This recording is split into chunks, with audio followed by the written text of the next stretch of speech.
வங்கக்கடலில் இன்று புதிய காற்றழுத்த தாழ்வு பகுதி உருவாகும். இந்திய வானிலை ஆய்வு மையம் தகவல். வெள்ள நிவாரணப் பணிகள் குறித்து பேசுவதற்கு பழனிசாமிக்கு எந்த அருகதையும் இல்லை. அமைச்சர் சேகர் பாபு காட்டம். சென்னை பட்டினப்பாக்கம் கடற்கரையில் வெண்நுரைகள், கழிவுநீர் சுத்திகரிக்கப்படாமல் விடப்படுவதாக குற்றச்சாட்டு.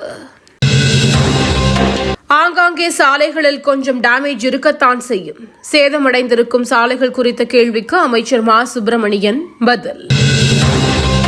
ஆந்திராவிலிருந்து அரிசி கொள்முதல் செய்வதுதான் திராவிட மாடலா? சீமான் கேள்வி.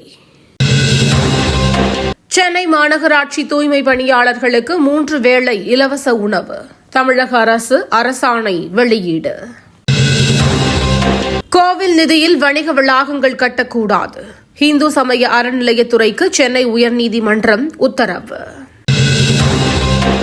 தாம்பரம் செங்கல்பட்டு 4வது ரயில் வழித்தடத்திற்கு மத்திய அரசு ஒப்புதல். நைனா நாகேந்திரன் வரவேற்பு. வழிகாட்டுவதாக சொல்லி மக்களுக்கு வலியை திமுக கூட்டுகிறது. தமிழிசை விமர்சனம். திமுகவுக்கு முட்டுக் கொடுப்பதாக விமர்சனம். அற்பர்களின் விமர்சனம் என திருமா சாடல். இசையமைப்பாளரும் தேவாவின் சகோதரருமான சபேஷ் காலமானார். திரையுலகினர் இரங்கல். காற்று மாசு தடுப்பு நடவடிக்கை.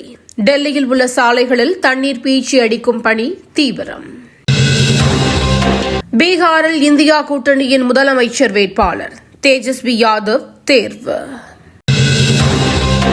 இந்த ஆண்டு இறுதிக்குள் ரஷ்யாவிடமிருந்து எண்ணெய் வாங்குவதை இந்தியா குறைத்துவிடும். ட்ரம்ப் தகவல். நெல்லை, குமரி உள்ளிட்ட மாவட்டங்களில் இன்று மழைக்கு வாய்ப்பு. வானிலை மையம் தகவல்.